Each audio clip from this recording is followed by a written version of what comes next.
নিম গাছ বাড়িতে থাকলে শুভ না অশুভ? নিম গাছ আয়ুর্বেদ শাস্ত্রে অত্যন্ত প্রয়োজনীয় একটা নিম গাছের পাতা। নিম গাছের পাতার রস যে হোক বিভিন্ন ক্ষেত্রে আয়ুর্বেদ শাস্ত্রে একটা কার্যকরী ভূমিকা অবশ্যই নিয়ে আছে।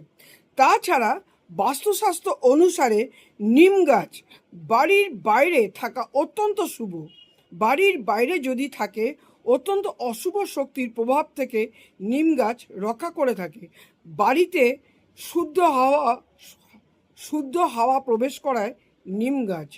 এই নিম গাছ যদি বাড়ির দক্ষিণ দিকে থাকে তাহলে অশুভ শক্তির প্রভাব থেকে অবশ্যই আপনি দূর হতে পারেন।